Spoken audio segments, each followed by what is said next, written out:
Good morning, good afternoon, or good evening, and welcome to the TGI. Thank God it's Friday, the 26th of January. Bull versus Bear webinar. Steve Miley here on the call for trade day. Welcome, everyone. Welcome.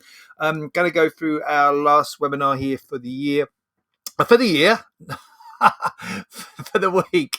We're going to go through our last webinar for the week here today, going through our usual regular run through of the macro fundamental, geopolitical, central bank events, earnings season events that are impacting financial markets right here, right now. Take a look at some articles from the major news wires. Take a very quick look at the charts in here.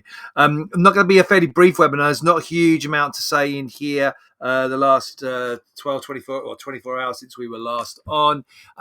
Let's look a little bit back before we look forward.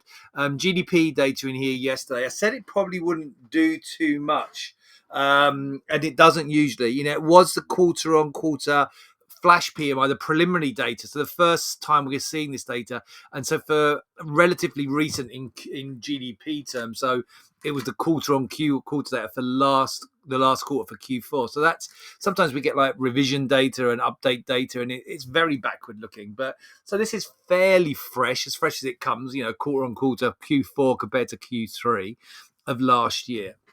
And the reason it had a more significant impact because it was massively out of line, really. So we had this 3.3% move higher in quarter-on-quarter Q4 GDP with a 2% number expected. So that's a huge number in here. So certainly significant. And that got markets moving and was pretty positive in here. ECB meeting in here. They were kind of stayed, I would say, relatively hawkish compared to the market was kind of hoping that they would give us something about when the rate cut's coming. No sign of when the actual rate cut's coming. Probably later rather than sooner is what we kind of interpret from the ECB. And so all of that then sets us up for, a more of a hawkish tone. The markets reacted accordingly. Bonds reacted. So we saw bonds react. And that meant that we saw stocks were a little bit tepid in here in Europe on the back of that. Okay, so that's looking back to yesterday. So the GDP was a bit of a surprise there. That number hotter than we'd previously thought. If we jump back to then today's calendar, we also got yesterday the PCE data we got yesterday. If I go and find the PCE data, we got durable goods as well. We got some of the PCE data yesterday. Right, where is it?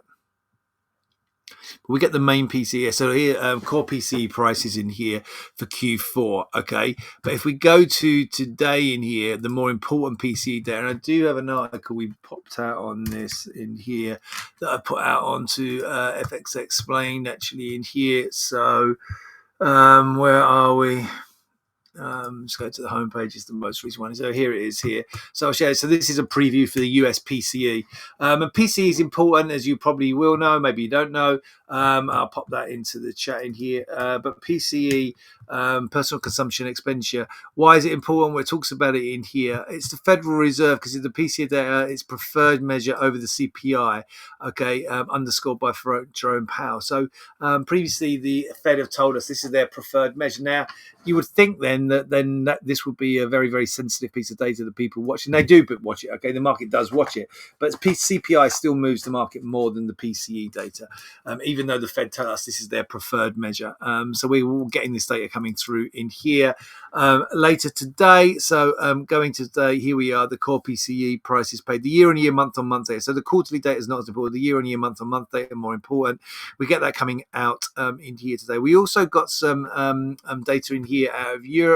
So in here, just jump to here, Eurozone inflation falling quicker than thought. So that was actually a positive for Europe in here. So where's that Eurozone inflation data? French consumer, no, I don't see that in here. I don't know why that's not on there, but we did get this Eurozone inflation data. Where is it then? Oh, this is a forward. Could forward. So I don't know where this piece of data is from actually. ECB survey. So this is from an ECB survey. So it's not on our feed here. It's an ECB survey. Okay, so it's not actually on the data feed, but that pointing to a cooling of inflation data in the eurozone. So the big focus in here on the macro data side, anyway, is going to be the PCE data today. We got that in just under 1 hour, 55 minutes. If we shift to the earnings calendar. And we just narrow this down a little bit in here to today, and we then filter it so we have the main stuff in here.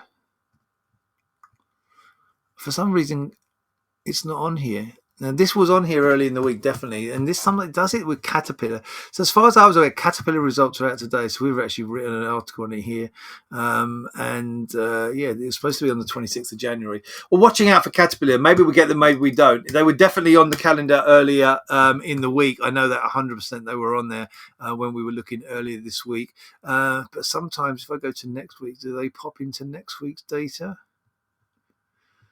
No, I don't see it there. I don't know why they're not there.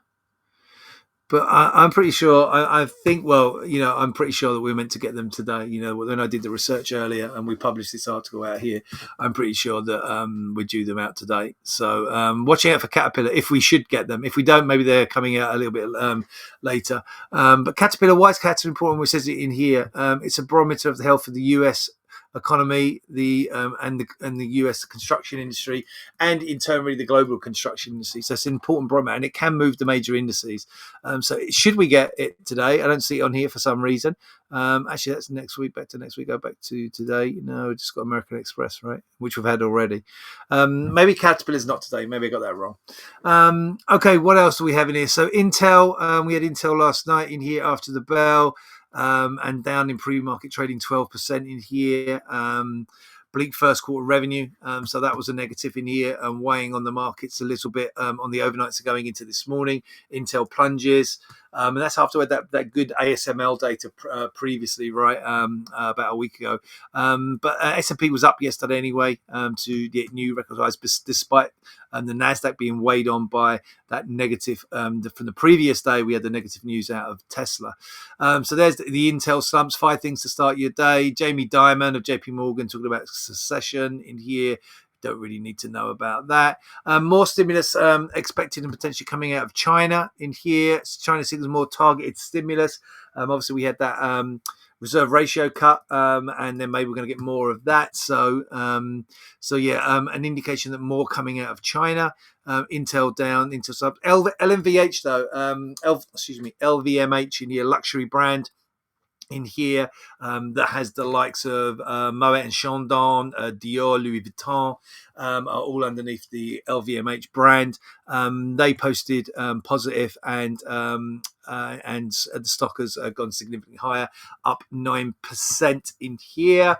European stocks boosted by LVMH. Let me just jump back to 5 things to start today. I think there's much more on there, just coming up in here. So obviously that PCE data that we'll be watching going into today. Yeah, they don't mention Caterpillar here, so maybe Caterpillar isn't today. Maybe that's incorrect. European futures boosted in here. There's that Eurozone inflation we spoke about. There's China, already covered that in here so far. Oil doing positively in here, continue to push higher. As we've had this week, we've had inventory data out of the US helping push oil higher, and then obviously the ongoing tensions in the Middle East keeping the crude price elevated.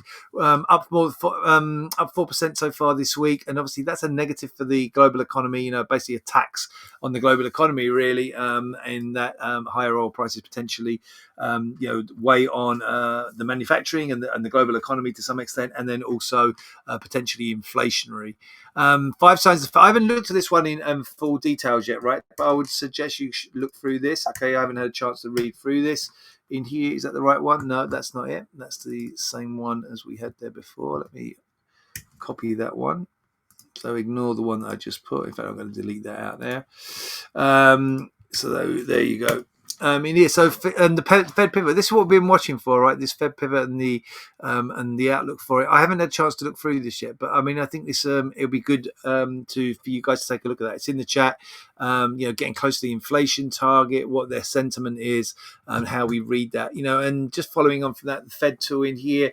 This has been setting, as we know, between like 45 and 55% chance of a cut, kind of back into the middle of that. It was a little higher yesterday, it's dipped a little bit lower, but, we're kind of 50-50 now going into the March meeting. Once we get through the January meeting, which is obviously next week, we're going to have a lot more ideas and a lot more clue maybe as to whether we'll get the first rate cut at the March meeting or not. On the overnights, having surged higher in here the previous two sessions, the Hang Seng dipping lower and the Nikkei down with it on the overnights out of Asia.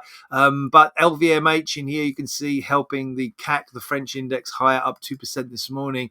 FTSE also doing well, over 1% higher, whereas the DAX also benefiting from that, the luxury goods market in here being boosted by LVMH, helping the FTSE higher as well, but the DAX in here pretty much unchanged on the session.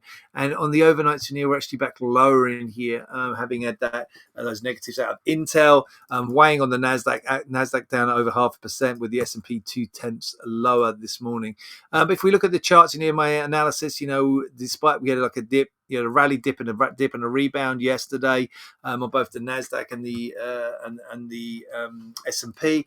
They are looking, our bullish views remains unchanged in here, but it does look a little bit wobbly, and we could be heading potentially towards, and here, look, we said this 2 days ago, since the Nasdaq, we had that shooting star. We had another shooting star yesterday. So the market's been strong, and then we've kind of been a little bit disappointed in the latter sessions, both times in here the last 2 days.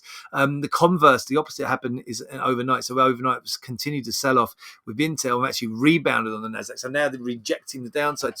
So kind of rallies and fading Wednesday through Thursday, and already this morning we've dipped and rebound. So for me, this looks like it's going to push back up into the range from the last couple of sessions in here. So back up towards the 17,650, 17,700 area on Nasdaq. And a similar story, we had that actually Gravestone Doji we spoke about back on Wednesday, but the market completely rejected that yesterday with a stronger push higher. It was an inside day, so yesterday's pattern trading daily candlestick was inside the previous day's candlestick, so an inside day of consolidation, but basically rejecting the potential Gravestone Doji that we saw the previous session, and then overnight we've dipped and we've rebounded again in here. So just looking on 30, going into like a 30-minute chart in here on these, you can see it's kind of choppy and sideways, but this flag pattern, for instance, you got this, the flagpole potentially here, and then you got this flag pattern building. And for me, normally with flags, we break out to the top side, and it looks like we're already tempting to do that, look, already on the S&P. So upside risk there on the S&P. Similar story for the Nasdaq in here. Not quite the same flag pattern, but you do have this big like flag pole, basically more of a mini downtrend in the Nasdaq, fading. As I say, we had those two kind of shooting star patterns in here, but it has held the support down here, so that's important. 17,406 down here on the Nasdaq 407, rebounding from ahead of that, and see rebounding now. And then if we go, although we're a long way from this kind of this topping line that comes across here, we are in fact, though, if you look down here, right, we're way through, the any kind of negative trend from that down move. So Nasdaq for me, pointing back towards the 7650, 17,700 area, as I say, going into today. But we are going to be keeping an eye out now in whatever it is, 47 minutes on this PCE data. So keeping your eye on that. That could give you the directional tone going into the balance of the day. But as it stands at the moment, still looking bullish.